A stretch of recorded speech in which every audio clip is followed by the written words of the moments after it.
Stratton, and this is Morning Motivations with Dan Stratton. So great to have you with us today. Love the interaction that we are receiving from our audience, getting a lot of great comments, a lot of great questions. I know a lot of people are going through a lot of stuff right now. So I just want to talk to you today, as I do every week, trying to motivate you. It's very difficult to make good decisions on a daily basis. It's very difficult to enjoy your life on a daily basis if you're feeling massive anxiety, or if you're feeling a lot of pressure, or if you have no hope. So it's important that we talk about those things, and that you talk about those things kind of in a safe environment, but not just a safe environment, an environment where you can get help and where you can get encouragement, but not just encouragement, some good wisdom and some advice, and a leading in the right direction. You know, I always like to say the answer to every question is a person, but a lot of times we surround ourselves with people who are in worse shape than us. They're more tired, more anxious, more pressured, and we find ourselves in that caretaker role when we ourselves are hurting, or we ourselves are depleted. You know, we're a little exhausted ourselves. So we're going to talk today about being ready, about truly being ready for the day, being ready for our life, but more than being ready, to be kind of in shape for our life. And it's not that easy to do, because a lot of people know how to train physically, but as you know, you got to put pressure on your body to get stronger. You got to put yourself through an exercise program in order to increase your energy level.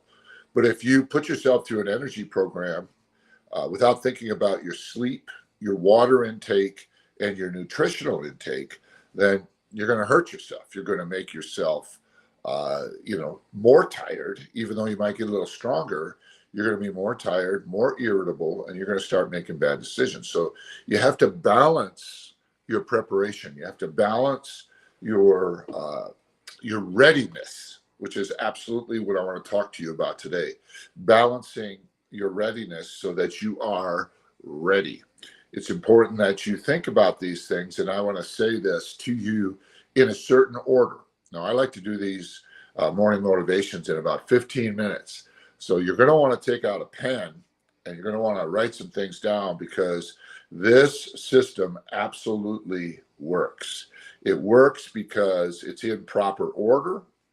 It works because it's set up just the right way. And so you want to think this through. So here's what I want you to do. I want you to be ready, but I want you to start this way, because you got to do a little inventory. What does it mean to begin to get stronger? What does it mean to begin to get more relaxed, calmer, more objective, more hopeful? So all this stuff goes into the mix of readiness, because if you don't think that something good can happen, then you're not ready. And what that means is that you're going to make a decision, probably a decision not to do something, or even worse, not to do anything. You're not going to take any risks. You're going to just constantly be making your life smaller so that you can feel safer. And reason you're doing that is because you're not ready for good things to happen to you. You're not ready for favor. You're not ready for a new idea. You're not ready for a new opportunity. You're not ready for love even. You're not ready. So I want to walk you through this. And so you might want to write these things down. You got to start with your spiritual life. Now, your spiritual life can take a lot of thought, or a lot of defining for you.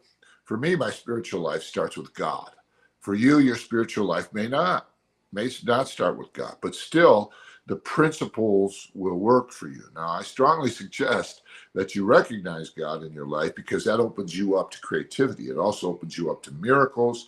It opens you up to possibility. But we can still work the principles if you are absolutely opposed to the idea that God is real.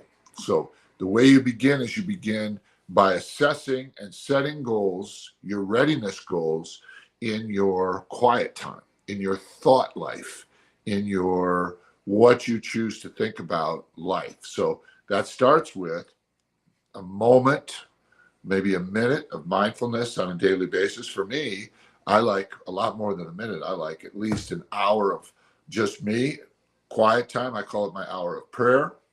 And I spend that time with the Lord.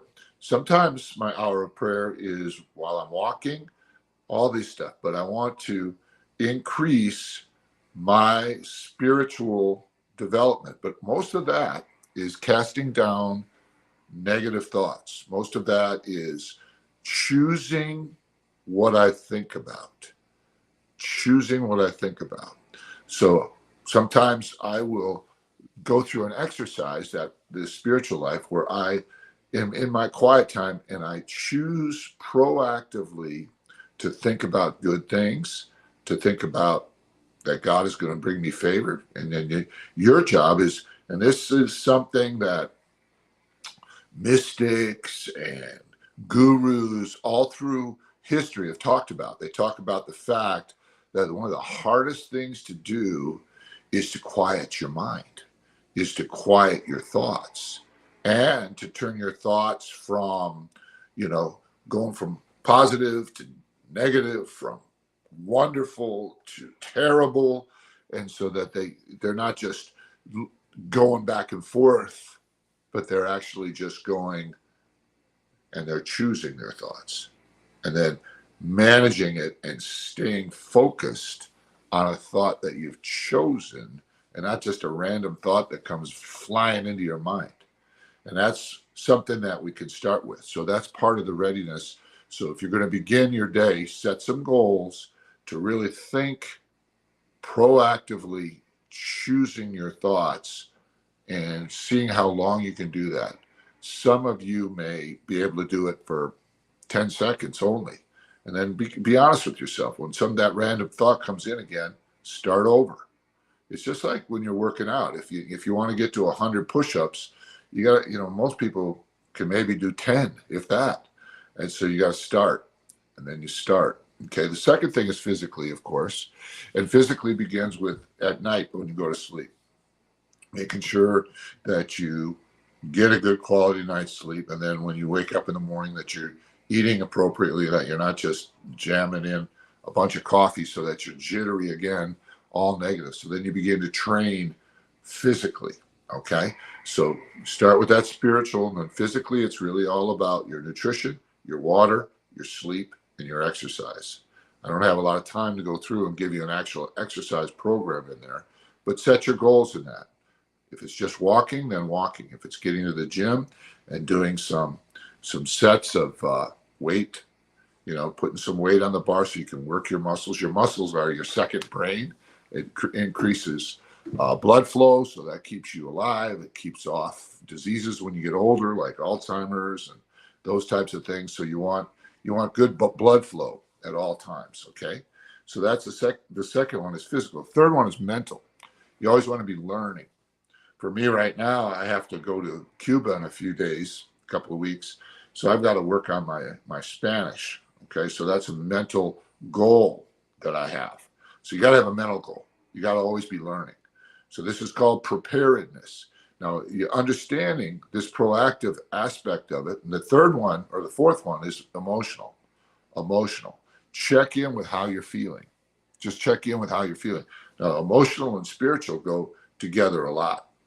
Emotional and spiritual go together a lot, because how you feel is what it's kind of helps you or forces you to think about certain things. It's like, it's like if you hurt your foot or your hand, you can't help but think about it because there's pain there, there's emotion there. Okay, so you got to start learning to control your emotions with what you think about, and that even goes all the way back to the prayer of learning how to quiet your mind by focusing on your breath. Only be thinking about breathing in and breathing out. We can go through all Eastern mysticism, we can go through, but this is really goes right back to God. The spirit, the word for spirit or Holy Spirit is the same word for breath. And then that even extrapolates out to the same word for courage, which is really what preparedness is about.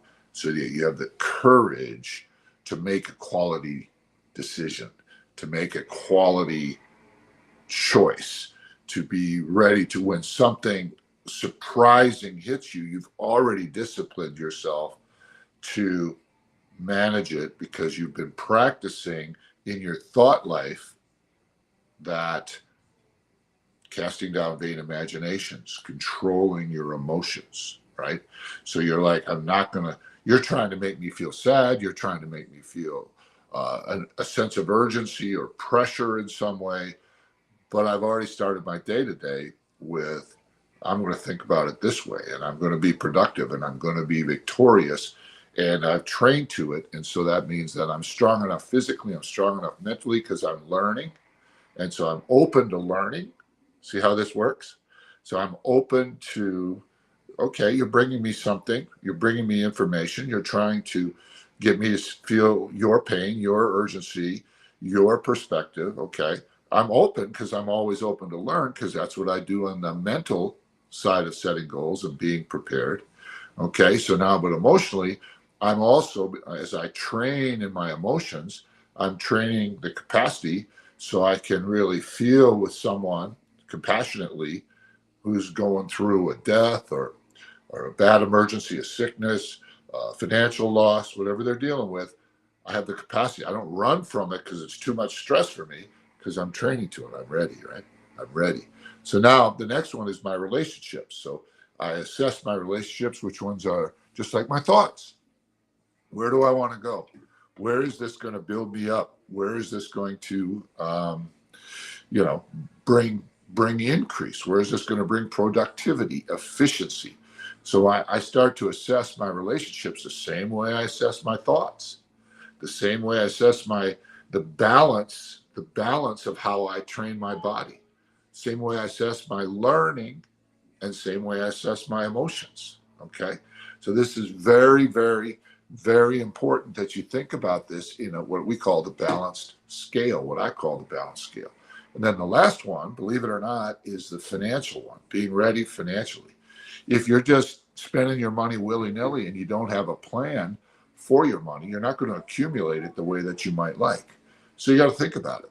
You got to think about it. But notice I put financial last. Most people put financial somewhere towards the front. Physical and financial was where people got to lose weight, got to save money, got to lose weight, need more money. They put it that way. But I'm telling you, if you learn to cast down those vain imaginations, you learn to control your thoughts in your prayer life or in your quiet life, if you're not a believer in God, but then you do that and then go to the physical, make sure it's balanced, water, exercise, sleep, nutrition, set your goals in there, then make sure you're always learning every single day. You're learning new, even if it's in your field. Say, for example, you're in the field of computer programming. Make sure you're learning. Make sure you're getting stronger. Make sure you're getting better. A lot of people don't read books anymore. They don't read to get better. You got to be reading to get better. And then fourthly, you got to think about your emotions, but you think about your emotions like your thoughts. Most people think they can't control how they feel about things. I choose every day something good's going to happen for me. I realize that an exciting outlook on the future, a hopeful outlook on the future makes me feel good. When I feel like things aren't going well, when I feel like some foreboding or I'm afraid of something, it makes me feel bad. And of course, that makes it harder to train physically, it makes it harder to be alone with my own thoughts. So that's why you got to train that way. And then socially, it affects your relationships. Mainly, it's really the other way around. Your emotions begin to affect your relationships. You start having bad feelings about people who've been good friends all your life. Oh, they don't ever call me. How come they don't include me in things? Blah, blah, blah. And it just starts going. But since you've learned to prepare, you're learning a system. So spiritually, physically, mentally, emotionally, socially, relationships, and then financially. Set goals in those areas and prepare. Set goals so that you can be ready. Something good's going to happen for you today. A door is going to open. And that's really wonderful. So I'm glad that you were able to join Morning Motivations today. It's good to have you with us. It's good to have you with us. I hope you can join us from week to week. I'll have another session next week Let us know you're out there. Ask questions. And if we can help you anyway, we're happy to do it. God bless you. Be ready.